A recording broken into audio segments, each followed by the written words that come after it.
Hi everyone, Sirturmund here again, and today's video is going to be something different. We're going to do a rebuild reactions and kind of analysis of the new cards and the new champion that was revealed today in Legends of Runeterra. So if you don't know yet and you've been living under a rock, next week we're going to get a new expansion. So the expansion is happening on Wednesday, June 28th, so exactly a week from now. So Riot has started doing the teasers. As you can kind of see here, it's going to be one of the new cards that are going to be part of the new expansion. So today, Riot revealed a new champion. So that's what we're going to focus our review reaction today. We're going to do a video like this every time that we get a new champion reveal. And hopefully we get to a position where you get to see our thoughts about all these champions and what I think might be good and what I think might not be good. So let's go ahead on their Runeterra Twitter and see the reveal.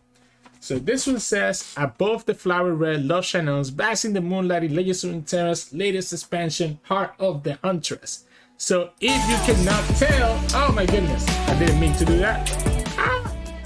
If you cannot tell, this reaction, this expansion is gonna be your Nidalee, right? So you can say Nidalee right here if you're not familiar with Legends of Runeterra. With League of Legends, sorry. She is a champion that actually turns into, I guess, kind of like a tiger. I don't believe tiger will be the official name of it. Then we have Nico right here, which is also another champion from League of Legends. And the last champion, usually we get 3 champions, is not shown on this expansion, but obviously some of you might already know who the last champion is because of some leaks that happened last week. So we get Nidalee here in this expansion, and let's go ahead and kind of just take a look at her little video here. And to do that, I should probably actually just move my camera so that it's not in the way for you guys, right? So let's restart the video. The jungle is my home and I am its guardian. Okay, so Nidalee is a 4-mana 5/3 with quick attack and ambush 2. As soon you summon or transform 4 other allies. So ambush is a new mechanic that has been introduced with this expansion, right? Where you can play the card as like a hidden ally if you have no other ambush allies on the field. And the hidden allies will always come as a 2-cost 2/2 bush, right? That is like, you don't know what's in that bush. And then you're gonna get a spell in your hand that lets you transform that bush into whatever unit it was that you played it as you see it right here coming up soon. So let's just watch the video and then we can kind of analyze the cards after. This will be a good hunt. So there's the bush.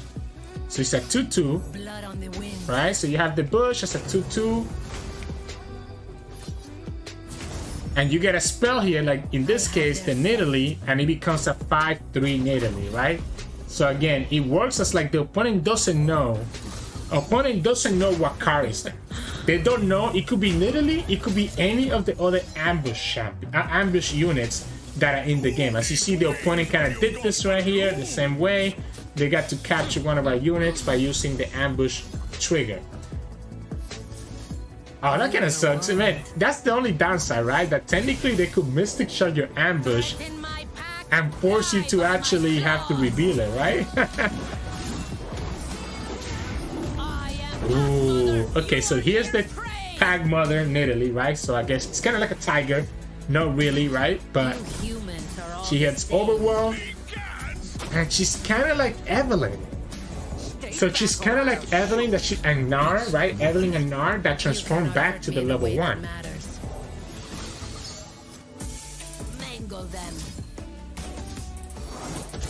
Interesting.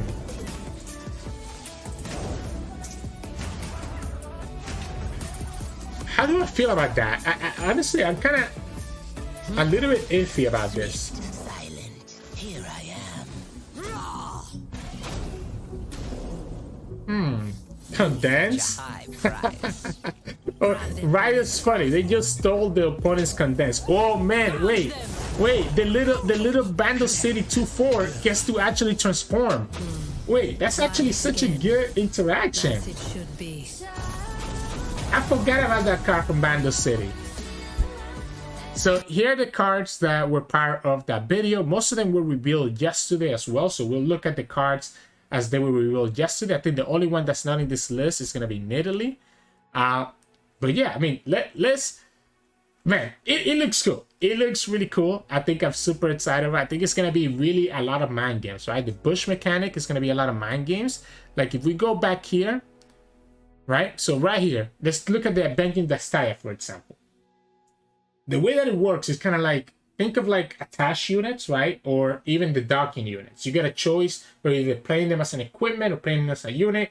In this case, you get a choice. You can play it as a shadow in the bush, or you can play it as the unit itself. The idea with shadow in the bush is that you can play it as shadow in the bush, and the opponent doesn't know what unit that is. It could be a bunch of different units. It could be Nidalee, it could be the Avenging Dastaya, and any other unit that has ambush. Now, the ambush keyword here, where it says ambush 3, that means that you're going to get a spell in your hand, a burst speed spell that costs 3. If you have ambush 1, you're going to get one that costs 1. Ambush 0, you get one that costs 0, right?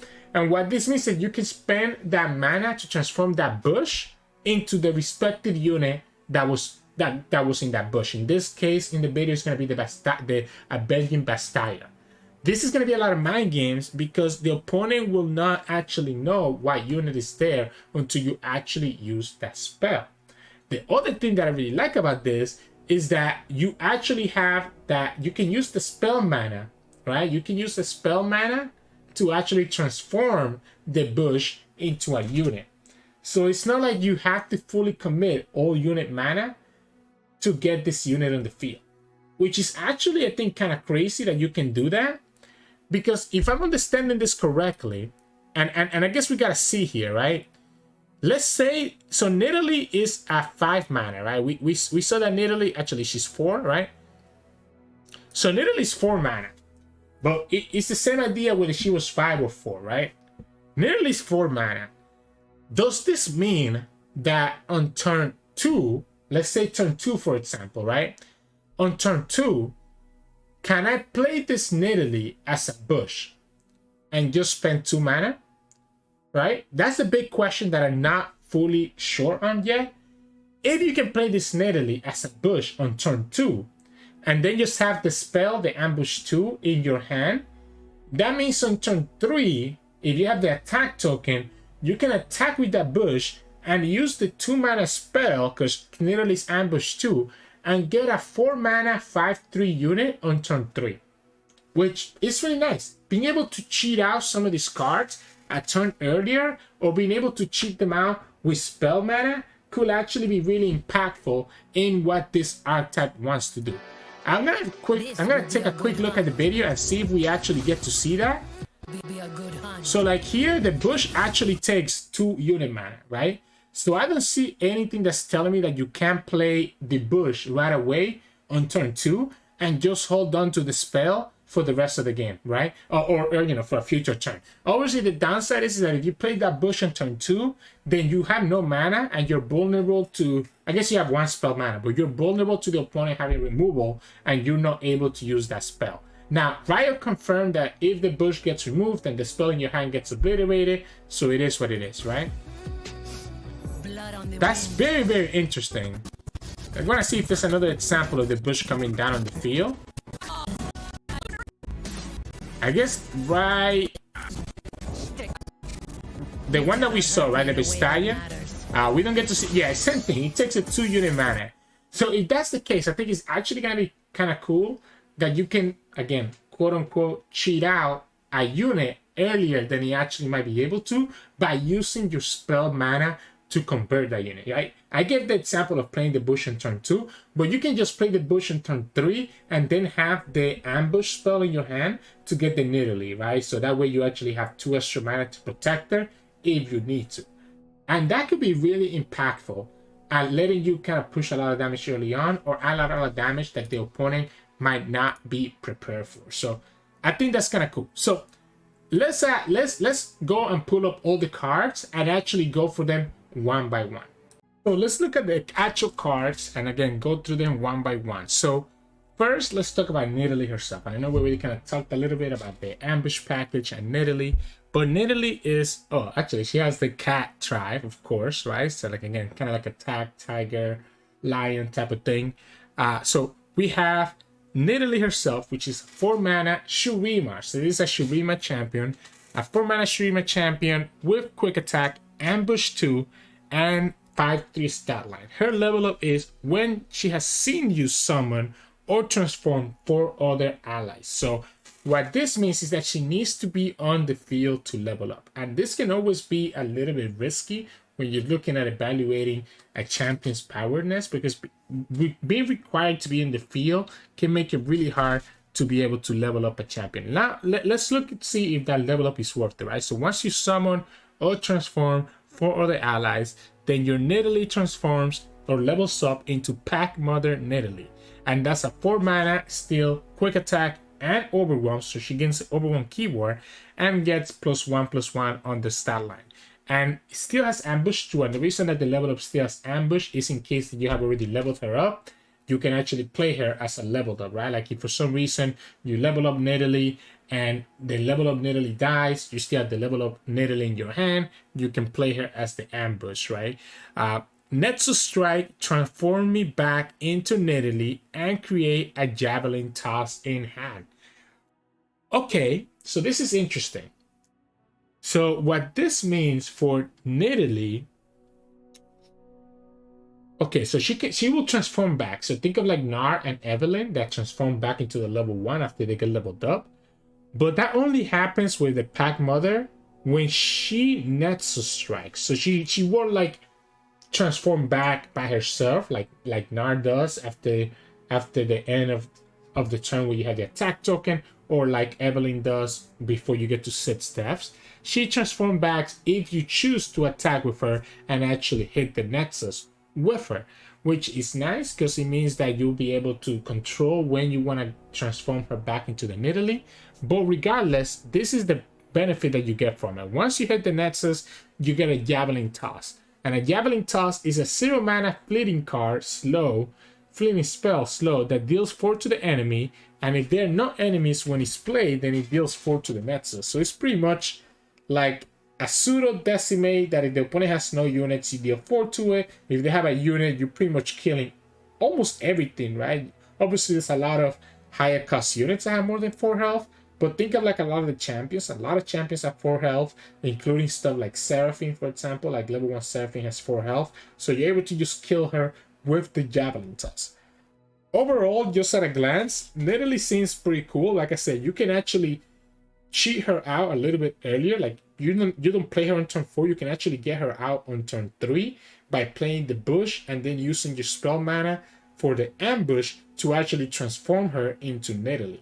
Now, keep in mind, and Riot confirmed this on Twitter, she will not start leveling up until she's actually in the field. So if you have her as a bush in the field, she's actually not leveling up. So Nidalee is a card that even when you play her with the ambush, you probably want to transform her right away as soon as you can, so that you can actually start leveling her up by playing other units and playing other ambush or transform cards. The cool thing about this is that if you notice, is anytime you summon or transform 4 other allies, which means like if we take something, I don't know, let's take something like the Towering Pyrophant, right? It's an ambush card, which means is that you can play this elephant as a shadow in the bush, and that's gonna count towards Nidalee. And then once you transform him using the ambush spell, it counts as another trigger to Nidalee's level up. So her package, a lot of the transform units are gonna count as 2 towards the level up. Once when you summon them with ambush, and then the second one when you actually transform them into the right unit. Which means that Nidalee can actually very quickly level up, even though she needs to see the allies. She can level up very quickly. And of course, you have stuff like the Aurora Hallucinatis that can even give you additional summons. And obviously, you have a million things that in the game already that can let you summon multiple units, which can end up being really valuable on letting you level up your Nidalee really, really quickly. Overall, I think her stat lines are great. Obviously, 3 health is just the sweet spot, right? It doesn't die to a Mystic Shot, but also could die to like a Get Excited, an Aftershock, or blowback, for example. So I think it's fair where she doesn't feel oppressive with 4 health, but also doesn't feel too weak with just 2 health, which makes sense. She is a 4 mana champion. And of course, her level up and what you get from the level up are not as strong as I would hope. Like the javelin toss is nice, but it's not like something that's winning you the game on the spot, like Samira level up or even Seraphine level up, right? That can be really impactful, especially because you will lose the pack mode in Nidalee after you get your first javelin toss, forcing you to have to restart the whole process again. But again, because it's actually not that hard to get her leveled up, you end up transforming multiple times. And the great thing about this is that when you transform down, you can actually synergize with a card, with other cards in the transform package that we'll see later on, right? So Nidalee overall, I think she's gonna be decent, right? I don't think she's gonna be overpowered, but I also don't think she will be useless. Like this whole ambush mechanic and Nidalee having quick attack and then overwhelm can be really impactful when synergized with other cards in her package. So then let's look at the Nidalee's Prowl. So the Prowl is obviously the Nidalee spell, and it can also be main deck. You can give an ally +2/+0 this round. If it is a shadow in the bush, you can give it +2/+2 instead. So it's a 1 mana +2/+2 to your shadow to protect it against stuff like Mystic Shadow removal, or just a +2 to any unit that you have in the field. I think this card is not a card that you're probably gonna main deck, even if you're playing this whole bush and ambush package, right? Brush. I don't know why I keep saying bush. I just realized that. I've been saying bush this whole video. What is brush? Huh. Anyways, sorry. So yeah, so I don't think it's the card that you main deck, but it's not bad as a Nidalee spell, right? So I think it's fine as a Nidalee spell, and nothing wrong with that. Then let's look at the, oh, look at that. This one is actually bush. So this one is brush, but this one is bush. I need to learn English. I need to know what the difference is between the two. Anyway, Bushwhack Trap is a 2 mana landmark. When on summon, or the first time an ally transforms each round, you can give the weakest enemy vulnerable this round. This is not bad, right? So it's a 2 mana, you get vulnerable, and then pretty much for the rest of the game, the first time that you transform an ally each round, you also get vulnerable to another unit. The vulnerable can be really good, especially when you combine it with stuff like Nidalee that has access to quick attack. So I like it. I think it's a decent landmark. Obviously, it can be a little bit slow. It might be unplayable because it is a landmark. I don't know. I think it's good. I think it's a good card. Could it be better? Maybe, but we'll see if he actually sees play. I think being able to get vulnerable to the opponent's units can be really critical, especially when Nidalee is a 5/3 quick attack, which means that you can just pull and be able to safely kill a lot of the opponent's allies. Then we have the shadow in the brush, what could be hiding there. Again, the ambush mechanic works in such a way that you get to choose either to summon it as a unit or summon it as a shadow in the brush. But you can only have one shadow in the brush and the field at any given time. So if you already have one in the field, you don't get the choice of summoning 2 shadow in the brush. And the way that I understand this correctly as well, even if you copy the shadow in the brush, the spell, like the ambush spell, it still only goes into the original one. So the second shadow in the brush is just gonna be kind of like a 2/2, right, with nothing to it. So it's pretty cool. I also don't believe that this can get silenced. We'll have to see. I guess we'll have to wait for Riot to answer that, if it can get silenced. For example, if you have a shadow in the brush, let's say you play Nidalee as the shadow in the brush. If I silence that shadow in the brush, can I still use the Nidalee ambush spell and transform that shadow in the brush into the Nidalee? And if I transform it into Nidalee, does it carry over the silence? You know, I don't know. For sure, it'll carry over the stats, right? We know that. So we know based on how timelines works that if you give something grant here, so if you grant something on the shadow in the brush, it will actually keep the grant stats and transfer that over to the Nidalee or whatever other unit. So just keep that in mind. Same thing if you equip that shadow in the brush, it will keep the equipment after it transforms. Then we have a 6 mana, 6/5 Towering Pyrophant. So that's like an elephant. and it has Overwhelm and Ambush 5. So obviously the interesting thing here is that by having Ambush means that you can play this as a 2-mana shadow in the brush, right? Which means that you could surprise the opponent with a big Overwhelm that they might not be expecting. And as we saw in the video where we're looking at the Nidalee video here, you can actually do the combo where let's see, where you can have the changeling here, right? And when it changes, it also changes on the changeling, and then you get to attack. So that's pretty good too, right? So that's pretty good too, what you can do in terms of having multiple overwhelms, or just surprise your opponent with an overwhelm that they were not expecting for you to commit lethal. I think that's gonna be one of the strong parts of this mechanic of ambush, that the opponent's gonna have to consider what's under, like what's behind that brush. You know, when they're thinking, okay, when they're thinking of their blocks, they're like, okay, if it's a Pyrophant, there's the potential that the opponent that I just die, right? So you have to decide whether you can actually block it or not, and kind of how to play it around that. So this is a pretty good card. A surprise overwhelm can always be good. Then we have the Aurora Halunatis. Aurora Halunatis. So that's like a moth. It looks like a moth. Actually, it says it's a bird. So Aurora Halunatis is a 3-mana 4/2 that ambush 4, right? So you can play ambush 4. When I transform, summons a second Aurora Halunatis. So the trick with this one is that if you play it as a shadow in the brush for 2 mana, then you can play an additional 4 mana with the spell to get 2 3/3s 4/2. So you kind of end up going wide instead of just going tall. So you end up paying the full 6 mana cost as if you were to play 2 Halutinatis. But obviously the idea here is that we turbo level Nidalee, right? Because you play the Aurora Halutinatis as a brush and it counts 1 towards Nidalee.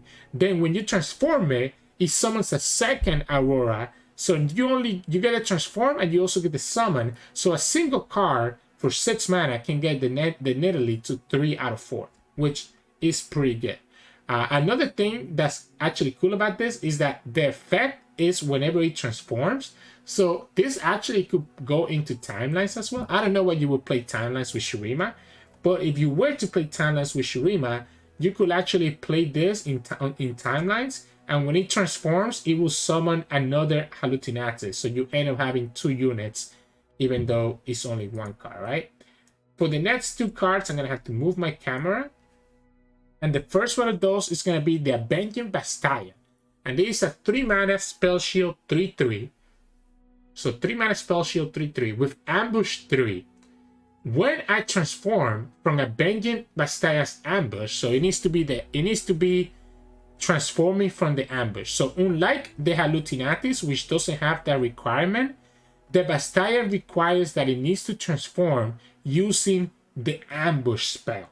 So when it transforms using the ambush spell, it stops all enemy fast, slow, and skills. So it's like a Rata negation. So there is a Rata negation on a unit. Think about this. The ambush spell is burst speed.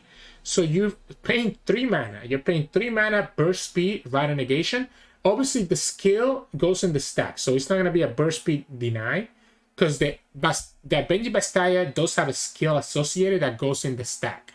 So the skill will still go on the stack, but it's still a 3 mana Rata negation, which is not bad. That the opponent doesn't know to play around, because it starts as a brush and then becomes a Avenging Bastille. Is that worth it? I don't know, right? Because when you play it as the brush, that's 2 mana, and then the ambush is 3 more mana. So you're paying 5 mana to have a 3/3 and also have a Rata negation. The reason I don't like this and why I don't think that the Avenging Bastille is gonna be as good is because you're kind of stuck with that brush, right? Like if you play this Avenging Bastille as a brush, right? Whatever. You know what? I'm gonna just call it bush. Screw it, bush. If you play this as a shadow in the bush, right? You kind of stuck with that bush there in the field. until the opponent plays something that you actually want to deny, because otherwise you're just wasting the Avenging Bastilla. And I think that limitation might actually make this card not as good as I'm thinking it might be. I don't know. It's a hard decision. It's a hard decision here. I don't know. I don't know. We'll have to see. I don't know. Like, the deny is kind of cool, right? But the fact that you have to have the bush on the field makes it way too, like, reactive, right? Especially because the opponent will slowly start realizing that it is a Bastilla if you just never do anything with that bush, right?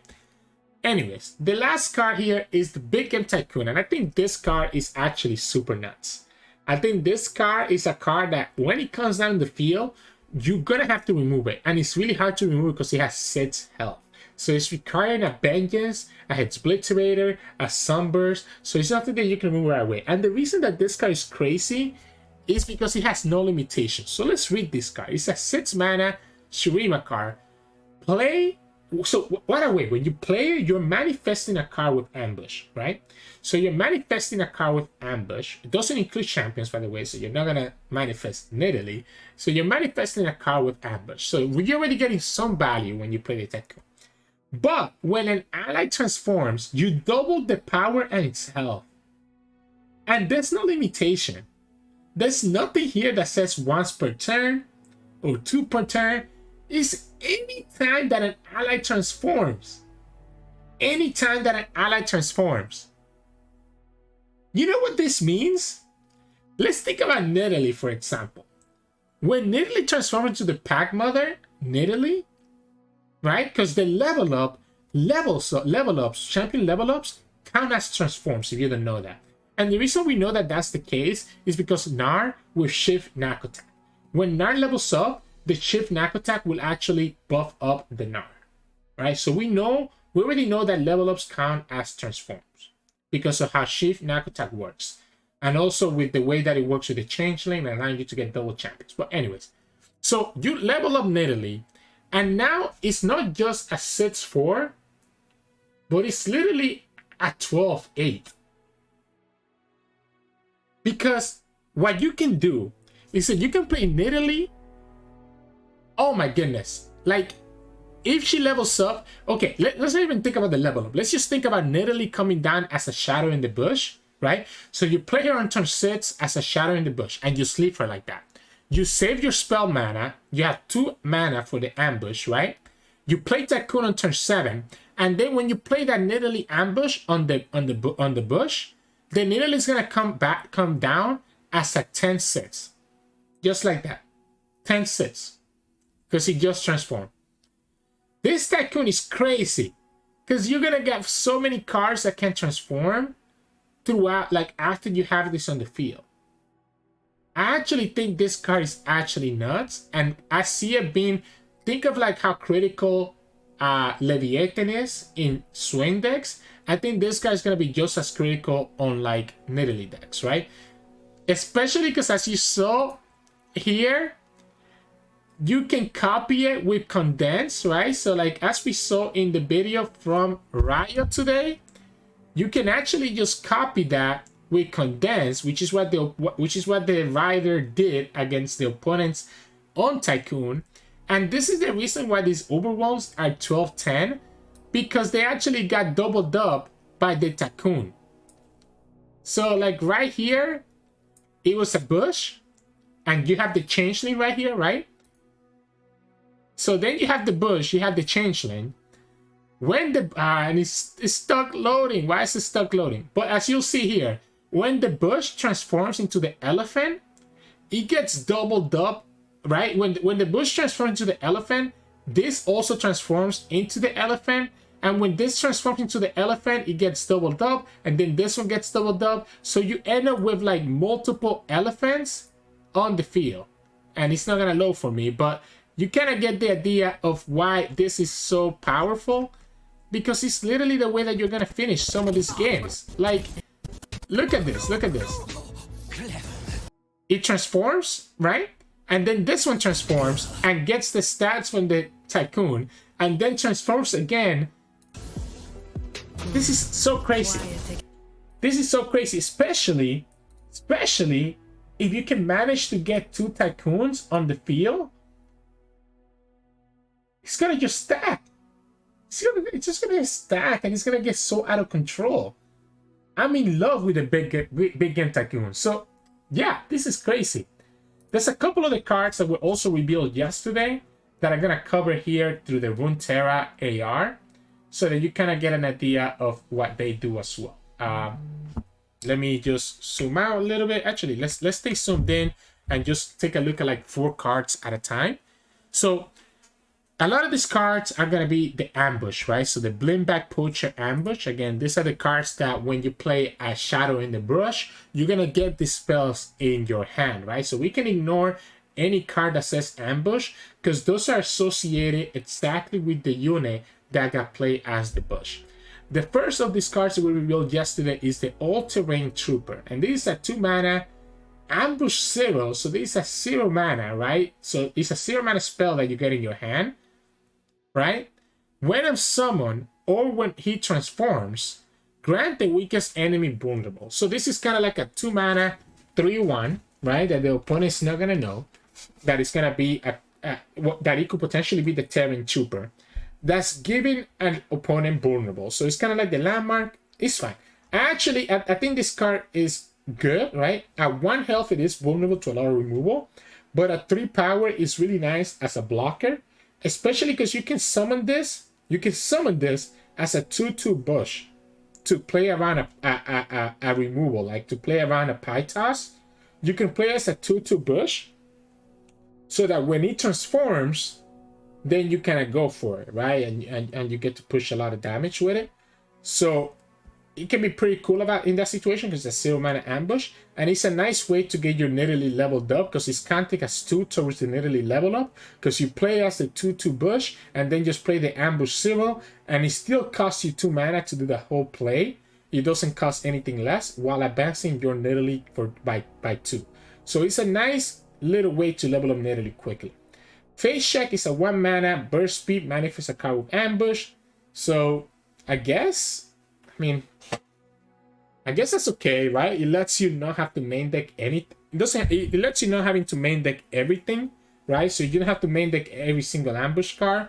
You can just manifest it with Face Check. I don't think it's good enough to main deck. I don't know. We'll have to see, but I'm not impressed with Face Check, right?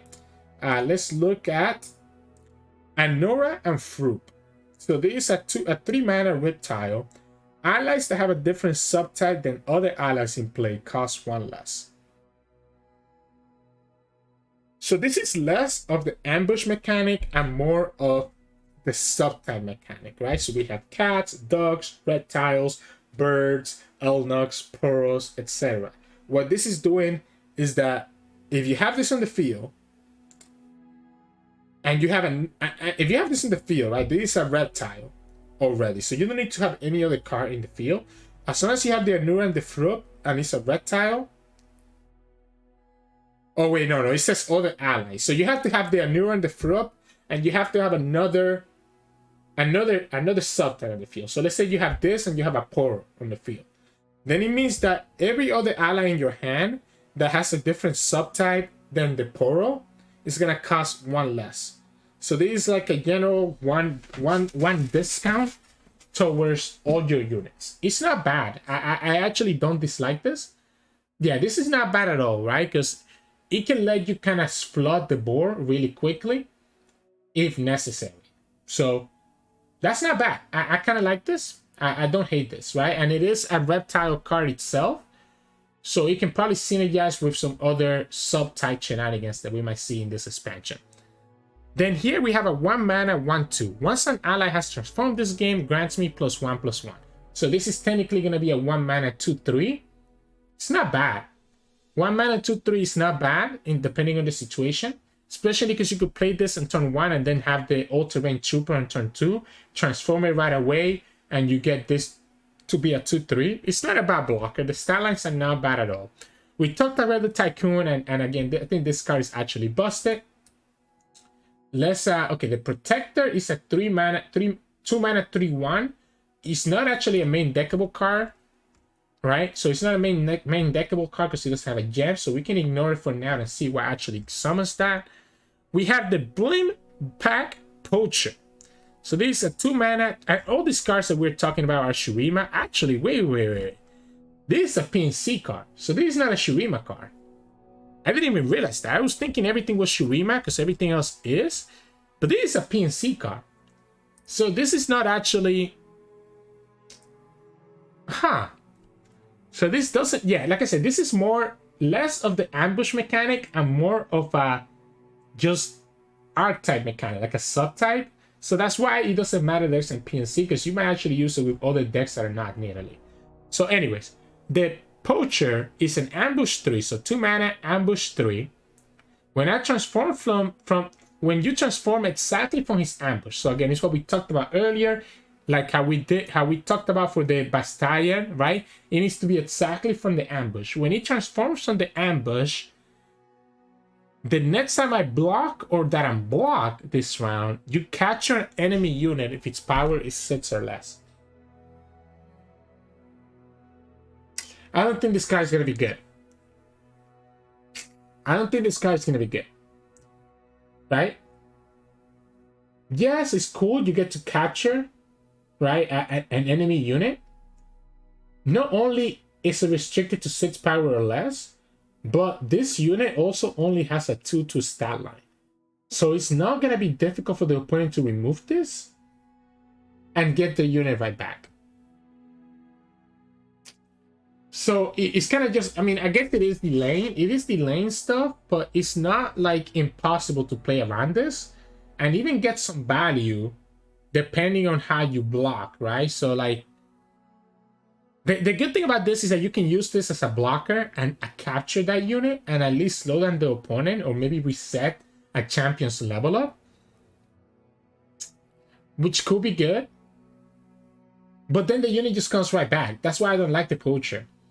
Like, I don't think the Poacher is going to be good because of that. Yeah, I don't know. I don't like it. And then lastly, we have the P.A.K.A. Cup. And this is what's going to be with the P.A.K.A. Protector, right? So the P.A.K.A. Cup is a 3 mana, ambush 1. Next strike, you summon a P.A.K.A. Protector. That's really good. Because this is fearsome. That's really good. So there is a 2 mana 2/2 with fearsome. That anytime he strikes, you summon a Protector. And each unit that you're summoning is helping out towards your Nidalee level up. This is really, really good. This is really, really good. And it could create some crazy swarm strategies. Wow. This is actually so good. So, hear me out. Wait. You can play this on turn 2. If you have the attack token, and you save your spell mana from turn 1, you can play this as a bush on turn 2 with the unit mana to cost 2, and then play your spell mana to convert this into, oh my goodness.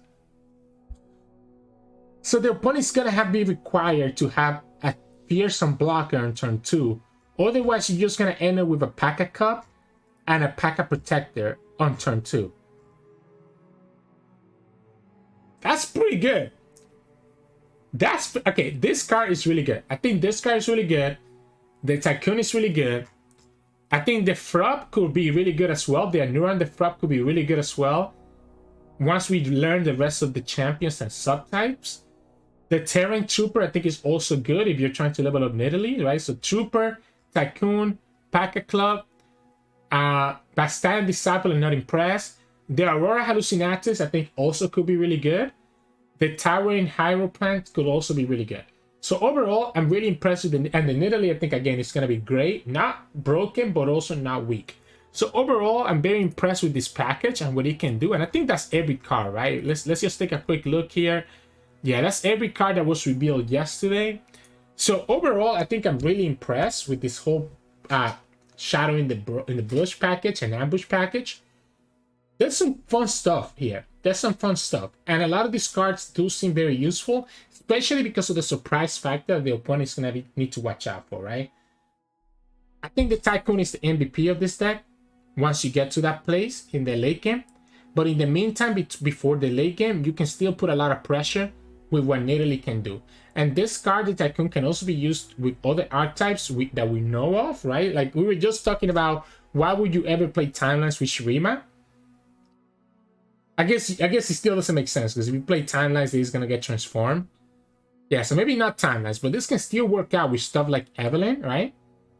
Evelyn, because anytime that Evelyn transforms, Nar, if you get to that point, like the whole Nar transform package could also be really good with this. I think there's a lot of cool stuff that we can do with the Tycoon. That's gonna be really nice. I think this is probably the best card so far, the reaction. But anyways, I've been rambling on a lot. I did not expect this video to be over 40 minutes long, which I think we're almost getting there, right? So let's let's cut it off right here. Hope you enjoy my reactions to Nidalee and the Nidalee package and the whole ambush package. Looks really fun. And let's see what happens in the next few reveals, right? And see what other champions and other cards we get that could support this package. So yeah, hope you enjoyed today's reveals reaction. If you liked today's video, make sure to like it below and subscribe to us. We post LOR videos every single day. We'll do a one gameplay video tomorrow because I don't expect another champion tomorrow. So we'll do like a gameplay video and then a champion reveal reaction and kind of alternate like that depending on how Riot does their reveal. So hope you enjoyed this little different video today, and if you did, make sure to come back and check us out tomorrow again. So hope you enjoy your day, and I'll see you tomorrow.